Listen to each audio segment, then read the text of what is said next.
Swayam Prabha. Digital India. Educated India.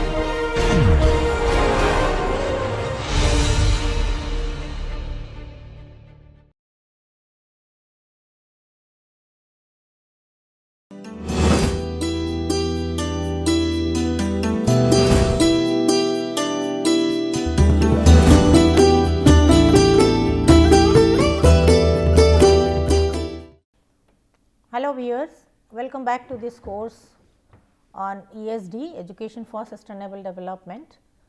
In the last classes we have already discussed about sustainable health, sustainable development and food security, all kinds of things. Today we will discuss about sustainable and clean energy. So, as you can see it relates to the sustainable development goal 7. So, SDG 7 advocates for affordable and clean energy. So, these are the objectives, like how to ensure access to affordable, reliable, sustainable and modern energy for all. Okay. And under this SDG 7 there are also 5 major targets, as you can see that has to be achieved by 2030, that is the targets like universal admittance to the present day energy, increment of worldwide level of environmentally friendly power, twice as much as gain in energy efficiency, then again target 2 related to the methods of accomplishing these, that is to broaden the access to sustainable energy research, innovation, interest, grow and update the energy administration for non-industrial nations, etc. But ultimately the goal is that how to ensure affordable, which can be affordable, it can be, that means economical, affordable by everybody, by all nations, reliable, that means sustainable and reliable, and modern energy with minimum carbon emission, minimum damage, minimum negative impact on the environment or in our ecosystem. Because now in the today's context climate change is the biggest challenge, and keeping in mind this population explosion, pandemics, disasters and climate change, etc. So, we have to think about the energy sources, energy sources, how to create energy from different sources, which is not only sustainable, reliable and affordable, but also which is also renewable and which is very eco-friendly. Now, when we proceed, well, the data says that the energy progress report as per the countries, like you can say from the electricity and from the access to electricity by the year 2019, then from the like for example from the cooking gas, from the cooking purpose, that is 2019 2.6 billion people without access to clean cooking energy, that is from specifically from the fossil fuels or the forest woods, etc. Then by 2018 again energy source was consumption from the renewable, then 17.1%, that is from the renewable source, from the solar energy, then 4.8 by from the primary energy intensity by from the electricity bulb. And how that means by 2018 again the international financial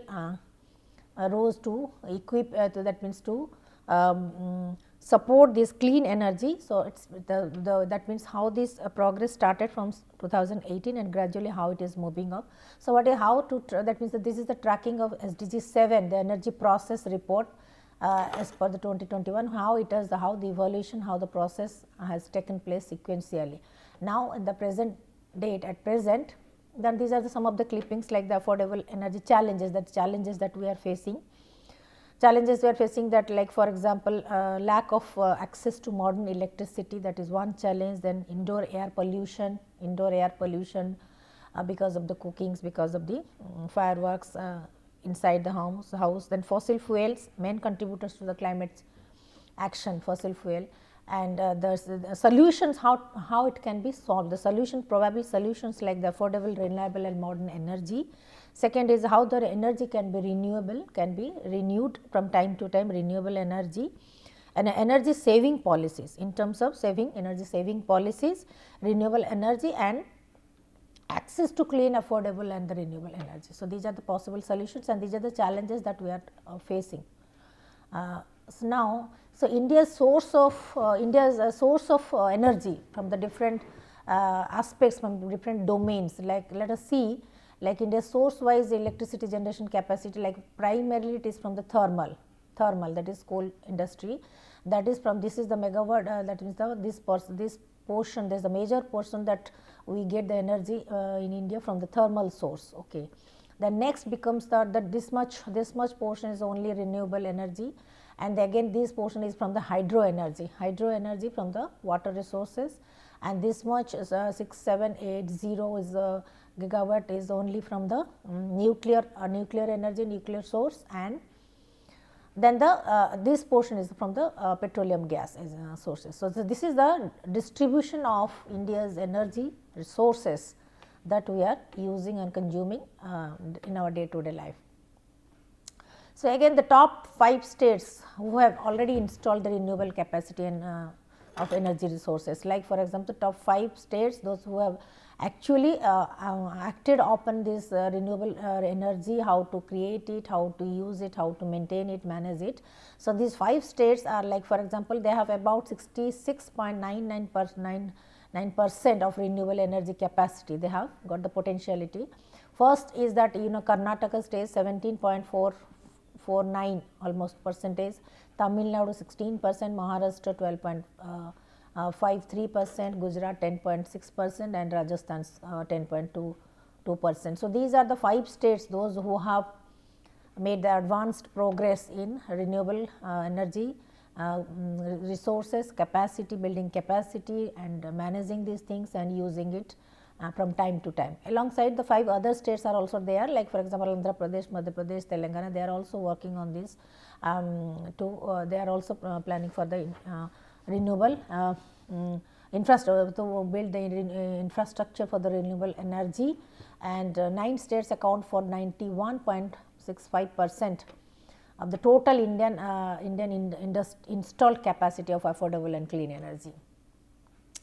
So, the nationwide policies, yes, nationwide policies and the targets, what it says, let us see.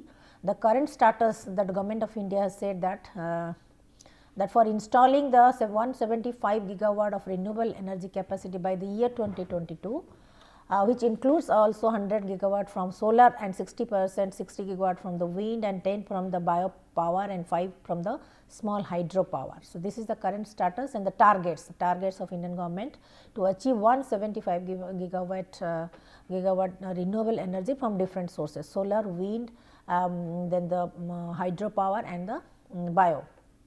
Then the policy, what the policy says that? The policy says that the portion that focuses on the behavior towards the industries that produce energy at present.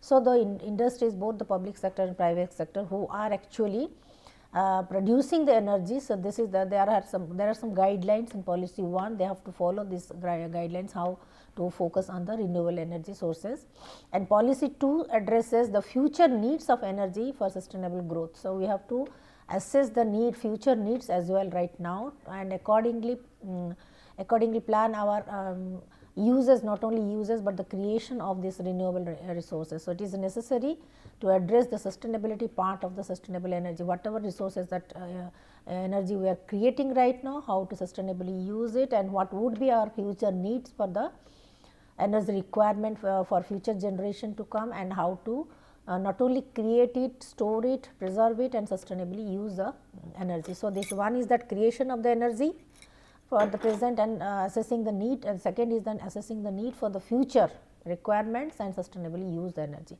So, the policies explain these kind of aspects. Now, the current status is like that. So, target of 2022 renewable energy source 175 megawatt, that is the minimum. So, here we are focusing more on electric vehicles. So, how electric vehicles, battery electric vehicles, or zero carbon emission vehicles, pure electric vehicles, how these are to be replaced by the present petroleum or diesel oriented vehicles. So, which are actually creating the carbons and for the pollution and the environmental pollution. So, the government is planning to reduce 10% reduced spending on petroleum product by shifting to 100% electric vehicles by 2030. or before 2030.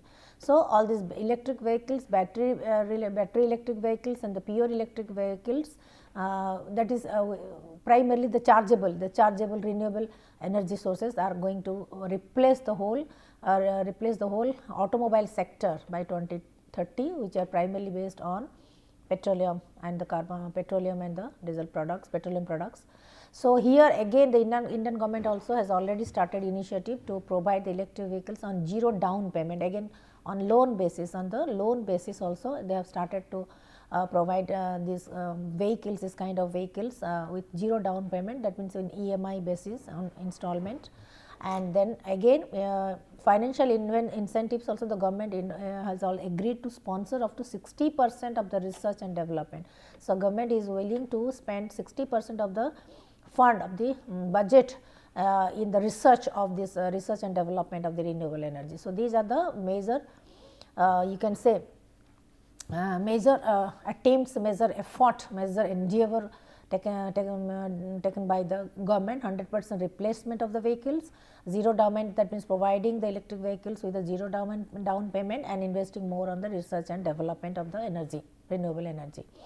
So, similarly alternate source of energies are like for example, it is not only the solar energy and wind energy or the hydro energy, but bioenergy. Bioenergy again, it is the single largest renewable source, energy source, providing 10% of the world's primary, because all these kind from the plant bioproducts, recycling and creating the energy from the bioproducts. So, that bioenergy also, how also we are going to get it by 2030 and use it maximally for our day to day activities. So, as the policy says, the portion now the policy 1 focuses more on the behavior towards the industries that produce the energy at present. How the industries are producing, how they are consuming it, how they are using it. So, the policy 1 refers to the behavior of the industries, those who are producing this kind of energy. And similarly, so what are the policies, what the policy 1 recommends for them? First thing is that, yes, we have already discussed that the decentralization of power, that is encouraging the installation of community solar farms, like in the village, in the rural areas, in the blocks, in the small towns, that is to set up and install the community based solar farms, so that they will take the responsibility of not only creating, but maintaining also that farms. So, electrifying the households and areas of the income generation activities also, that farm is also responsible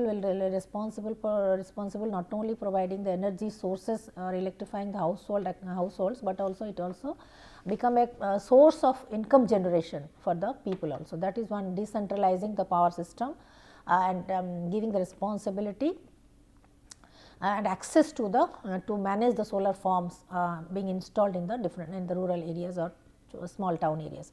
Second thing is that energy diversification. Energy diversification is that using different sources and suppliers and transportation routes. So, you have to develop the mechanism for diversifying the energy sources and from multiple sources, not from one sources, but for multiple sources. How to use multiple sources of energy, how to diversify it, and in terms of suppliers, in terms of multiple suppliers, stakeholder, transportation, what would be the channels, routes, etc. That is the diversification. So, one is decentralization, second is the diversification, third is that increase in the R&D fund, increase in the R&D funds for the government of India and the private companies also, like Reliance and other companies, and not only Hindustan Petroleum or Indian Oil or ONGC, but other private agencies, especially like this Reliance and other power sector and petroleum sectors.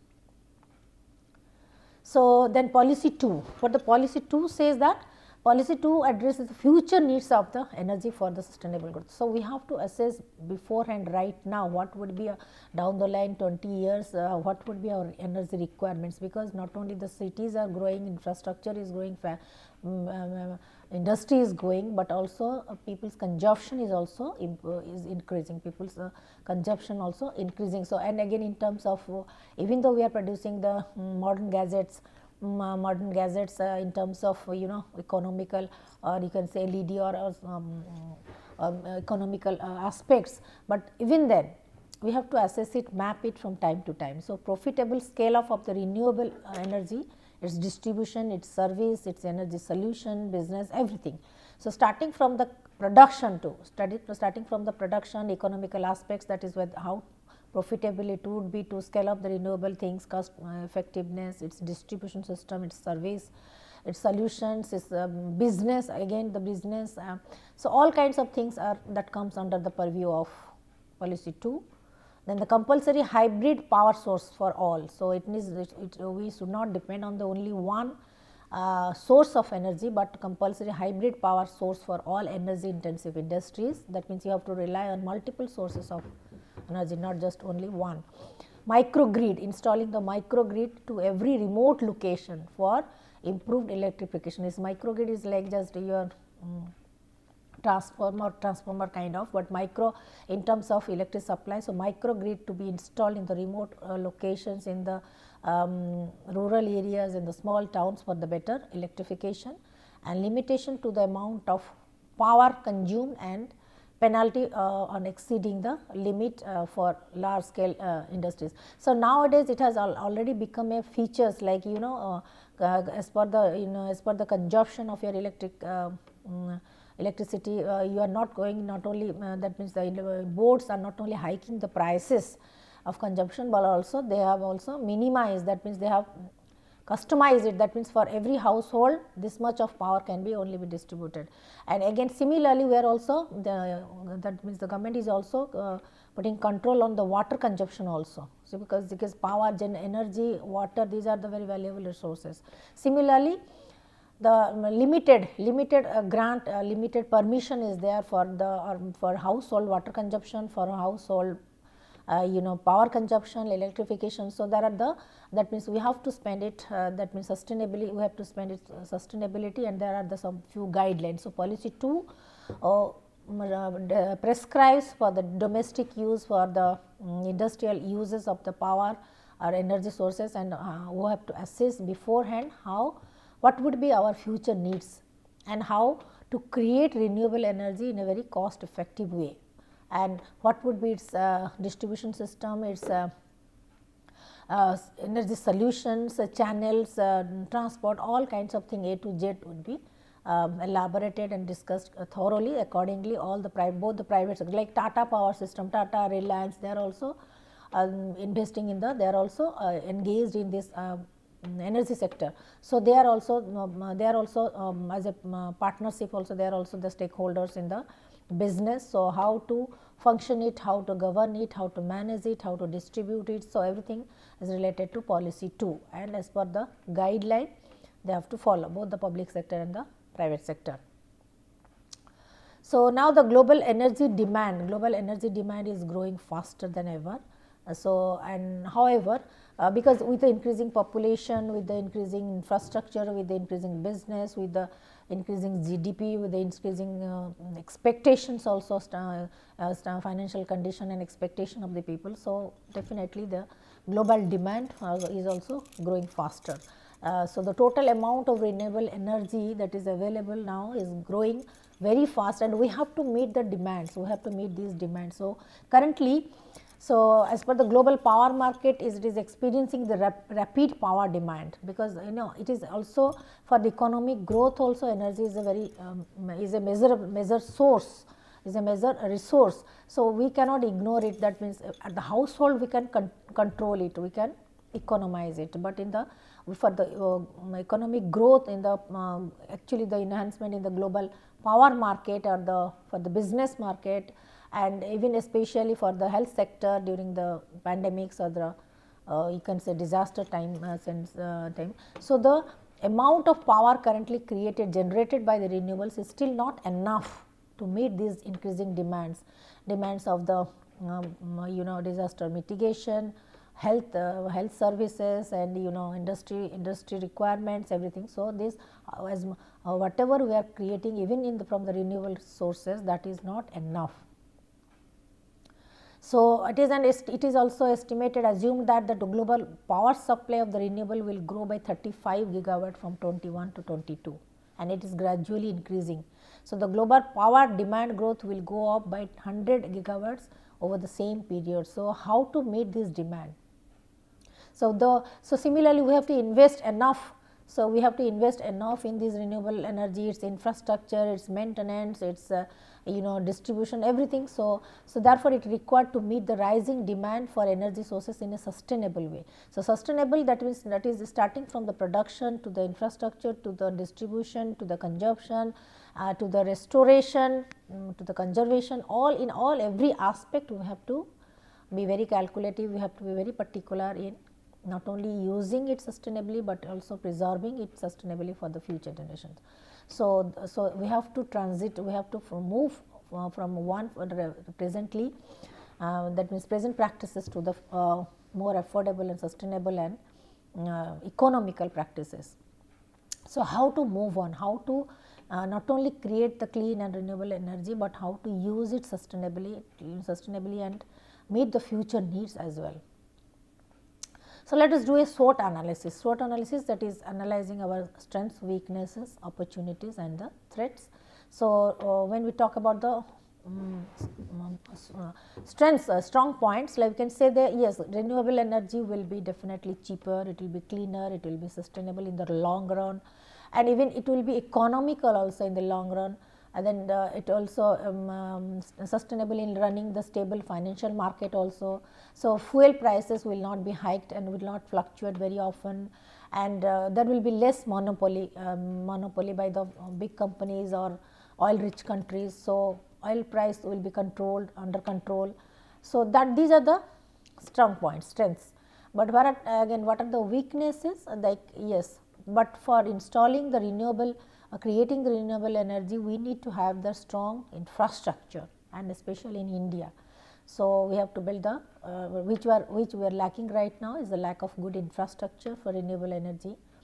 Faster growth of the energy demand and geographical constraints all across the country. So, these are some of the weaknesses, maybe because renewable energy, that means to reach the outreach activities for the installing the renewable energy infrastructure and distribution, transport, etc. These are also, there are also remote areas, some geographical locations are also having the constraints for quick action in this way, and opportunities are, but even then opportunities are there, like we can diversify our energy sources from from solar to wind to hydro energy to bioenergy. So, there are the scope for diversification of energy sources, and affordable energy for all, that is also it also gives the market, also gives the opportunity for creating more affordable energy for all.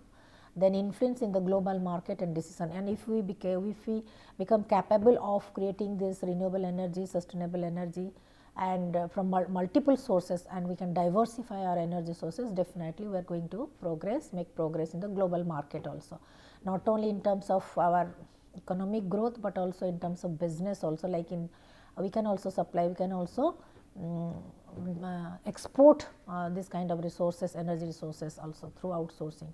So, then again yes, threats are there, yes, everywhere there is a threat. So, corruption and lack of interest of the lawmakers, that is, these are the, so corruption is the you can say it is an inevitable feature in our country, in our culture. So, first thing is that how to mitigate, how to curb the corruption and lack of interest. Yes, for that, for for getting the maximum benefit of this renewable energy and government spending and strategies for installing this infrastructure of this. So, we have to maintain it. So, here maintenance is another, after implementation, the maintenance and continuous monitoring, evaluation is the, these are the major tasks.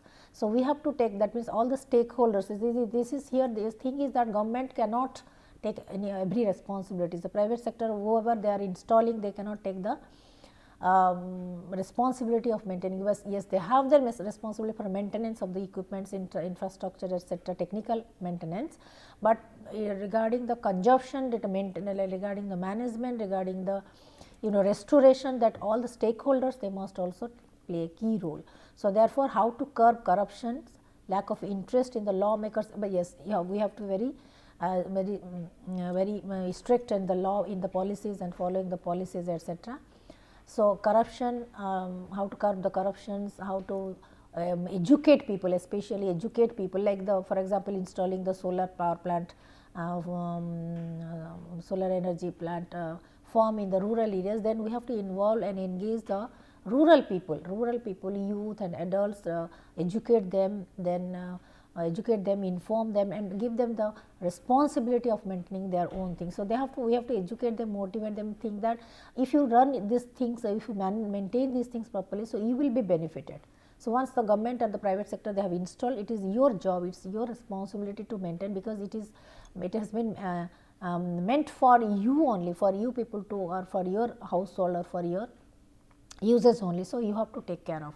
So, how to decentralize it, how to diversify it, so that for that we can develop a mechanism of regular monitoring, control, evaluation and give the responsibility to the major stakeholders. So, that has to be done both in terms of education, information, as well as in terms of the rules, regulations, the policy and the laws also. So, for that lawmakers to be very active, industrialists they have to be very vigilant about this. So, and the growing energy demands are also increasing, that this is also a threat, but thing is that like the other resources, this energy should not be wasted, it should be consumed sustainably, restored, it should be preserved, it should be used not only sustainably, but it will be conserved, it will be preserved for the future generation. So, up to this we have discussed about this, the basic things, basic requirements of energy sources and how to diversify and etc. So, next class we will continue with this thing. Now, for the timing I am remaining I am closing the session right now. Thank you very much.